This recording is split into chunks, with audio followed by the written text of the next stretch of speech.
ప్రేక్షకులందరికీ నమస్కారం. అయ్యప్ప స్వామి దీక్షకు, అయ్యప్ప మాలధారణకు ఎంతో విశిష్టమైన ప్రత్యేకత ఉంటది. కార్తీక మాసంలో విశేషంగా అయ్యప్ప స్వామి దీక్షలు చేస్తూ ఉంటారు. ప్రస్తుతం మనం ఒక శివాలయంలో ఉన్నాం. మనతో పాటు చాలామంది గురుస్వాములు మన దగ్గర ఉన్నారు.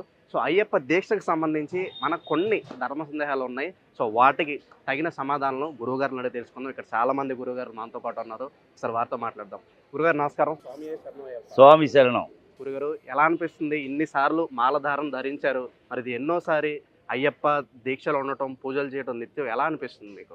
స్వామి, నా పేరు సుబ్బారావు స్వామి. ఇది నాకు 38వ సంవత్సర వ్రత దీక్ష. అయినా ఎప్పుడు కూడా ఇన్ని సంవత్సరాలు చేసామని చెప్పి ఎప్పుడు గుర్తురాదు.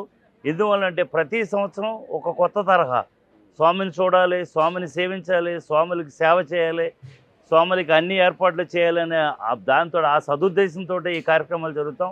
ఎప్పుడైనా అనుకుంటాం ఇంత వయసు వచ్చింది, నాకు 71 సంవత్సరాలు పూర్తయినాయి, ఇంకా మనం వెళ్ళలేమనుకుంటాం. కానీ ఈ రాగానే కార్తీక మాసం రాగానే స్వాములందరిని చూసి అది నాకు నేనుగా కంట్రోల్ చేసుకోవడం కష్టమవుతుంది. అదేవిధంగా ప్రతి సంవత్సరం ఆ స్వామి అవకాశం కల్పించే వరకు మినిమం 40 ఇయర్స్ కంప్లీట్ చేయాలని నాకు కోరుకుంది. తర్వాత కూడా అవకాశం ఇస్తే తప్పకుండా వెళ్ళేదానికి తప్పకుండా ప్రయత్నం చేస్తాం సార్. స్వామి, మీరు ఒక గురుస్వామిగా చెప్పండి. ఇన్ని సంవత్సరాలు ధరించారు, ఒక గురుస్వామి అంటే ఎలా ఉండాలి? ఒక బృందాన్ని ఆయన ఎలా లీడ్ చేయాలి? అంటే ఎట్లా ఉందండి స్వామి, దీనికి ముందు అసలు అయ్యప్ప వ్రతకల్పం, ఆ దీక్ష యొక్క ముఖ్య ఉద్దేశం ఏంటి? ఇది ఎట్లా ఉందంటే ప్రతి దేవాలయంలో కానీ ప్రతి భగవంతుడు కానీ వారు వెంకటేశ్వర స్వామి ఉన్నాడు, వెంకటేశ్వర స్వామికి ఒక పరిస్థితి, కృష్ణుడికి ఒక పరిస్థితి, శివుడికి ఒక పరిస్థితి. కానీ అయ్యప్ప పరిస్థితి ఏంటంటే he is a real socialistic god. ఆధ్యాత్మికంగా కానీ సామాజిక పరంగా కానీ సోషల్ పరంగా కానీ మూడు కూడా బలమైన కారణాలు ఈ వ్రత దీక్షలో ఏర్పాటు చేయడం జరిగింది. దాన్ని కొంచెం తీక్షణంగా లోపలికి వెళ్ళి ఆలోచిస్తే మాత్రం లెగిసాం, పొద్దున్నే లేసాం, స్నానం చేసాం, వ్రతం చేసాం, కొబ్బరి కొట్టేది కాకుండా మన ఆలోచన విధానం ఏ విధంగా దేనికి లింక్ అయి ఉందనేది మాత్రం ఈ దీక్షలో ఉండటం జరిగింది. మొట్టమొదటి అసలు నా ఊహ ప్రకారం కేరళలో కూడా నాకు అనిపిస్తూ ఉంటుంది ఈ ఈ అన్య మతస్థులు, ఈ మత మార్పిడి అన్య మతస్థుల విషయంలో కూడా ఎక్కువ మంది రావడానికి, కేరళలో దీక్ష జరగడానికి కూడా ఈ కారణాలని చెప్పి నాకు ఎక్కువ అనిపిస్తూ ఉంటుంది. ఆ కారణాలు కానీ మనం మనసులో అర్థం చేసుకోగలిగితే ప్రతి స్వామి దీక్షలో వేరే విధంగా ఉంటుంది, వేరే సంతృప్తి ఉంటుంది. మనం మాల్లో ఉన్న 40 రోజులు, ఈ 40 రోజుల్లో నేను ఇది తెలుసుకున్నాను, నా ద్వారా ఇది ఇలా తెలియజేశానని చెప్పుకోవడానికి ఒక సంతృప్తి ఉంటుంది. స్వామి, మన తెలుగు రాష్ట్రాల నుంచే ఎక్కువ మంది స్వాములు శబరిమలకు వెళ్తూ ఉంటారు. అయితే పూజా విధానానికి సంబంధించి ఆచరించే పద్ధతుల విషయంలో ఇక్కడ కేరళ స్వాములకి మన తెలుగు రాష్ట్రాల స్వాములకి ఏమైనా వ్యత్యాసం ఏదైనా ఉంటుందా? అంటే వ్యత్యాసం అని కాదు స్వామి, మన తెలుగు రాష్ట్రాల కంటే ముందు తమిళనాడు కానీ కర్ణాటక కానీ చాలా వరకు 18 సంవత్సరాల తర్వాత పూర్తి చేశారు. మళ్ళీ వెళ్తే ఉట్టినే రెండోసారి వెళ్తామే, కానీ మనకంట ముందు మొదలు పెట్టారు వాళ్ళు మాల వేసుకుంటాం. ఇక్కడ మాత్రం మనకు తెలుగు రాష్ట్రాల్లో ప్రజలకి అక్కడికి పూజా విధానం ఏమి లేదు, తేడా లేదు. ఇప్పుడు తిరుపతిలో ఉన్న ఆయన వెంకటేశ్వర స్వామిని ఒక విధంగా పూజిస్తాడు, మనం హైదరాబాద్లో ఉన్నవాడు ఒక విధంగా పూజిస్తాం. ఎందుకంటే అతనికి నిత్యదేవుడు. కేరళలో కూడా ఏంటంటే అతనికి లోకల్ గాడ్. వాళ్ళు వేరుగా ఉంటుంది. వాళ్ళు ఎట్లా చేసినా ఒక్కరోజు నేను 62 కిలోమీటర్ల పాదయాత్ర నేను 20 సంవత్సరాలు చేసిన స్వామి. ఓ రోజు మా దగ్గర ఒక స్వామి నడవలేని పరిస్థితికి వచ్చేసింది. అక్కడ గురుస్వామి బిడి కాల్చుకుంటూ కూర్చున్నాడు. ఇది గురుస్వామిలో ఉన్నాడు, వెళ్ళాలా వద్దా అని, కానీ తప్పదులే, ఇబ్బంది పడుతున్నాడు. వెళ్తే గబ్బా తీసి కాళ్ళు చేతులు కడుక్కొని ఆ స్వామి ఇంత విభూతి తీసుకొచ్చి ఈ స్వామికి మనసంతా రాసి ఒక దెబ్బ వేసి మీరు నడిచి వెళ్ళిపోండి అంటే ఆయన ఇంతలా ఉన్న స్వామి ఫ్రీగా నడిచి వచ్చాడు. వాళ్ళ పవర్కి మనం తగ్గించేదానికి లేదు. వాళ్ళకి ఏంటంటే మా బిడ్డ మా దేవుడు అనేది తప్పించి పూజా విధానంలో ఏం లేదు. అలాగనుకుంటే మన దగ్గర కూడా చాలామంది స్వాములకు, గురుస్వాములు కూడా పూజా విధానం ఇట్లా చెయ్యాలనేది కూడా తక్కువైంది. వినేవాళ్ళు కూడా ఒకవేళ నాలాంటి వాళ్ళు ఎవరైనా చేతంలో చెబుదాం అనుకున్నా వినేవాళ్ళు కూడా తక్కువయ్యారు. ఎవరికాళ్ళు 3 సంవత్సరాలు అవగానే నేను గురుస్వామినైనా కానీ ఈ 3 సంవత్సరాల్లో నీ ఆలోచన విధానం కానీ నీ యొక్క వేరే విషయాల్లో కానీ ఏం మార్పు వచ్చిందనేది ఎవరు కొలమానం వేసుకోవట్లేదు. సంవత్సరాల కొలమానం దీనికి సరికాదు.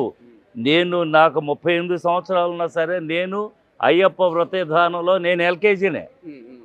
నేను వేరే అని చెప్పుకుంటాను, మనం సరిపోం. ఎప్పుడు కూడా నేర్చుకుంటూనే ఉండాలి ఏదో ఒకటి. అతీతమైన చరిత్ర దాని గురించి.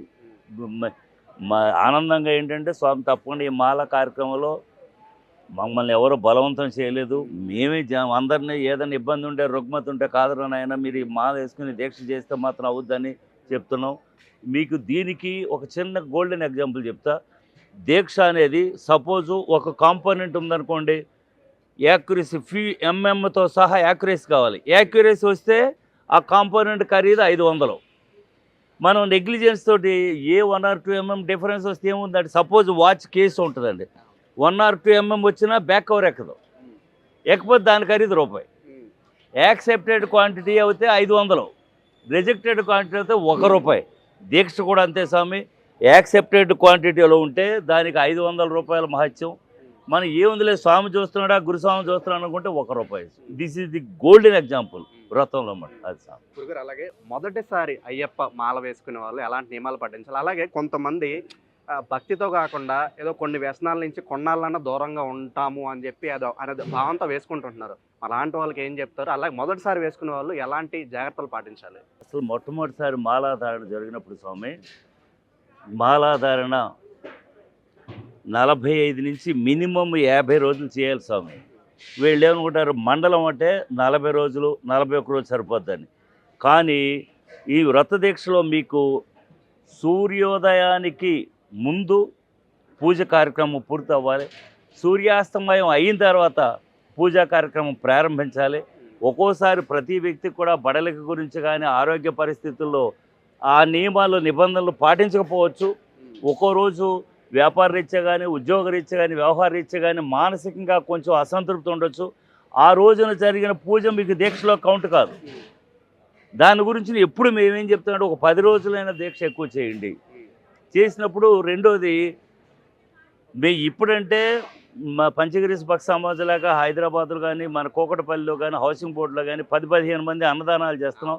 మేము మొట్టమొదటి ఉన్నప్పుడు అసలు ముందు మాల వేసుకోవాలి అంటే ఉండటానికి ఎక్కడ ఉండాలి, రెండోది ఆహార సమస్య, మూడోది కుటుంబంలో ఉన్నప్పుడు ఈ మహిళల్లో ఉండే సమస్యలు. ఈ 3 సమస్యలు ఎదుర్కోవడానికి మేము చాలా ఇబ్బందులు పడేవాళ్ళం. ఇప్పుడు ఆ ఇబ్బంది లేదు. ఇప్పుడు మాలాధారణ కార్యక్రమం చాలా ఈజీ అయింది. ఎందువల్లంటే ఈ 3 సమస్యలు లేవు.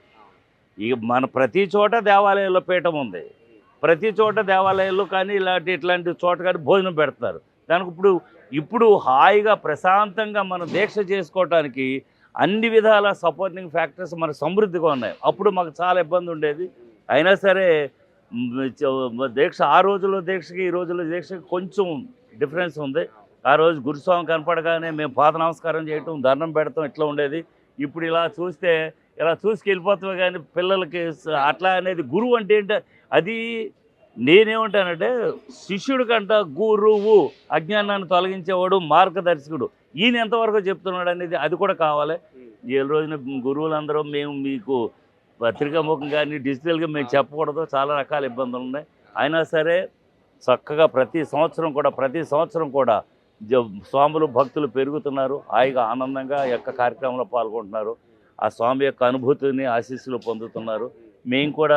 మేమందరం ఇన్ని సంవత్సరాలు చేసి ఆ అనుభూతి మాకేముందనేది కూడా మేము ఇట్లా చేస్తే మీరు కూడా ఈ సౌఖ్యాన్ని పొందగలుగుతారని చెప్తున్నాం. చక్కగా జరుగుతుంది స్వామి.